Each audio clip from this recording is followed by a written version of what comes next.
అందరికీ హాయ్ అండి. Welcome to our channel. అందరూ ఎలా ఉన్నారు? ఈరోజు మనం తెలుసుకోబోతున్న స్టోరీ మొక్కలకు నీళ్లు తోడిన దొంగలు.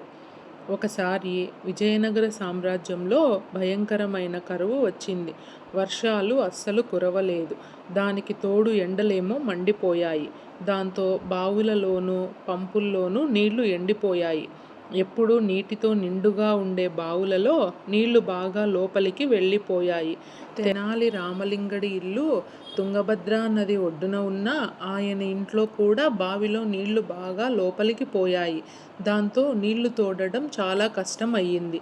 నీళ్లు త్రాగటానికి, స్నానం చేయటానికి, వంట చేసుకోవడానికి ఏదో ఒక విధంగా నీళ్లు తోడుకోసాగారు. కానీ వాళ్ళింట్లో ఉన్న తోటకి నీళ్లు పట్టేదెలా? తోటకి ఎట్లా నీళ్లు పట్టాలా అని తెనాలి రామలింగడు ఆలోచిస్తూ కూర్చున్నాడు.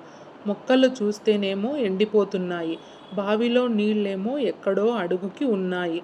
తోటంతా నీళ్లు పట్టాలంటే బోలెడు నీళ్లు కావాలి. అందుకోసం చాలా మంది కూలీలను పెట్టాలి. వాళ్ళకి బోలెడంత ధనం ఇవ్వాలి. ఇట్లా ఆలోచించుకుంటూ ఉండగా రామలింగడికి తన ఇంటికి కొంచెం దూరంలో ముగ్గురు మనుషులు నిలబడి ఏదో మాట్లాడుకోవడం కనిపించింది. ఎవరు వాళ్ళు అనుకుంటూ కాసేపు తన ఆలోచనలను మర్చిపోయి వాళ్ళ వంక చూడసాగాడు.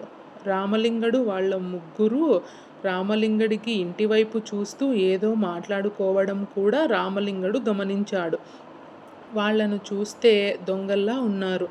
వాళ్ళ వాలకం చూస్తుంటే ఈ రాత్రికి మా ఇంటికి కన్నం వేసేలా ఉన్నారు అని అనుకున్నాడు. వెంటనే తన కొడుకుని పిలిచి ఇలా చెప్పాడు. అబ్బాయ్, ఈ సంవత్సరం వర్షాలు సరిగా కురవకపోవడం వలన కరువు పరిస్థితులు నెలకొన్నాయి. తినడానికి తిండి లేక, చేసేందుకు పని దొరకక చాలామంది దొంగతనాలకు పాల్పడుతున్నారు. ఆ విధంగా ఈ రాజ్యంలో దొంగల బెడద ఎక్కువ అయ్యింది.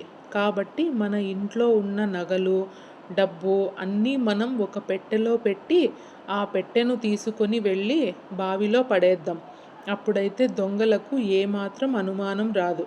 పైగా వాళ్ళు మన ఇంటికి దొంగతనానికి వచ్చినా కూడా వాళ్ళకి మన ఇంట్లో వస్తువులేమీ కనిపించవు అన్నాడు తెనాలి రామలింగడు. ఈ మాటలు కావాలనే గట్టిగా అన్నాడు. తన మాటలు దొంగలకు వినిపించాలనే కొంచెం గట్టిగా అన్నాడు రామలింగడు. ఏదైతే అనుకున్నాడో అదే జరిగింది. తెనాలి రామలింగడు చెప్పేదంతా దొంగలు విన్నారు.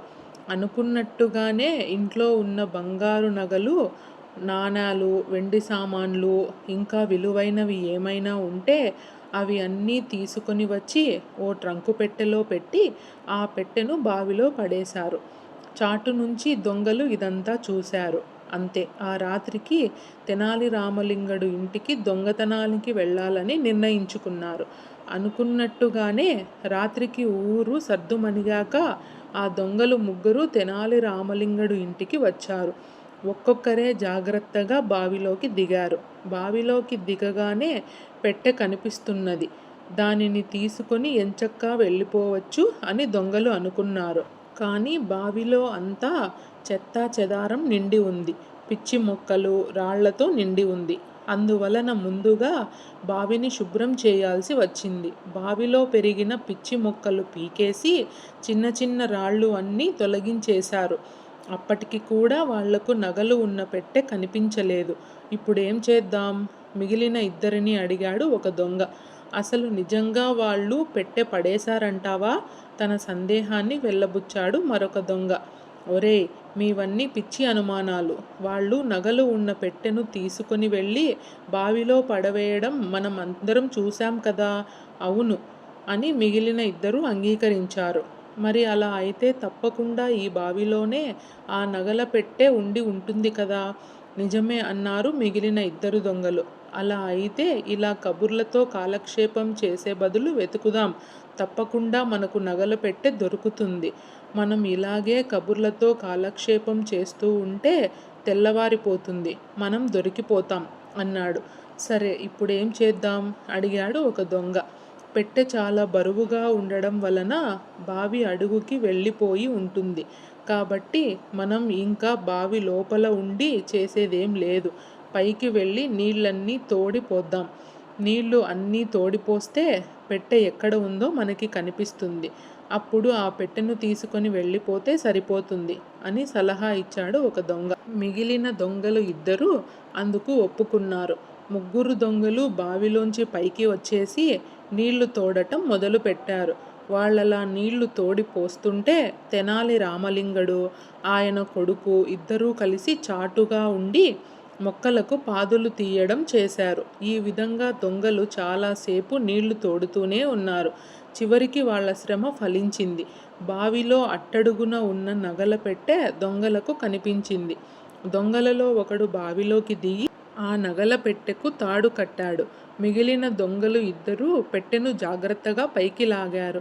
వాళ్ళు నగల పెట్టెను బావిలోంచి పైకి తీయాలన్న ఆ కంగారులో, ఆ హడావిడిలో తెల్లవారిపోయిన సంగతి కూడా గమనించలేదు. ఈలోగా తెనాలి రామలింగడు భటులను పిలిపించి దొంగలను పట్టుకోమని చెప్పాడు. అంతే, వాళ్ళు దొంగలను పట్టుకున్నారు. ఎప్పుడైతే దొంగలు తన ఇంటిని దోచుకోవాలని పథకం వేసుకుంటున్నారని రామలింగడికి అర్థమయ్యిందో అప్పుడే రామలింగడు ఓ పథకం వేసుకున్నాడు. ఎలాగూ తన తోటకు మనుషులను పెట్టి నీళ్లు పట్టించాలని అనుకున్నాడు కదా, ఆ పనేదో ఈ దొంగల చేతనే చేయిస్తే సరిపోతుంది అని రామలింగడికి అనిపించింది.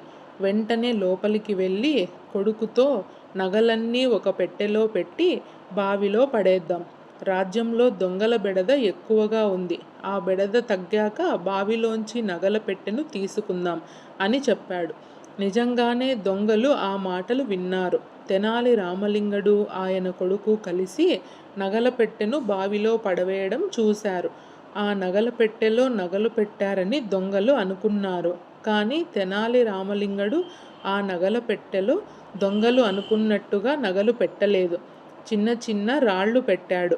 కానీ దొంగలు మాత్రం పెట్టెలో నగలు ఉన్నాయని అనుకున్నారు. అందుకే బావిలో దిగి ముందుగా బావిని శుభ్రం చేశారు. బావిలో ఉన్న నీళ్ళని తోడిపోశారు. ఎంతో కష్టపడి పెట్టెను పైకి తీశారు. ఆ సమయానికల్లా తెల్లవారిపోయింది. భటులు వచ్చి దొంగలను పట్టుకున్నారు. ఇది జరిగింది. ఈ సంగతంతా తెనాలి రామలింగడు రాజుగారికి చెప్పాడు. రాజుగారు ఇదంతా వినగానే ఒక్కసారి పెద్ద పెట్టున నవ్వేశాడు. నిజంగా నీ తెలివితేటలు అమోఘం. నీ ఇంటికి దొంగతనానికి వచ్చిన వాళ్లతో నువ్వు చెట్లకి నీళ్లు పెట్టించావా అంటూ నవ్వాడు. తెనాలి రామలింగడు అవును మహారాజా అన్నాడు. దేశంలో కరువు పరిస్థితులు నెలకొన్నాయన్న మాట నిజమే. అలా అని అందరూ దొంగతనాలు చేస్తామంటే ఎలా? వాళ్ళకి గుణపాఠం చెప్పేందుకే ఈ విధంగా చేశాను అని చెప్పాడు. Thanks for watching. Please subscribe.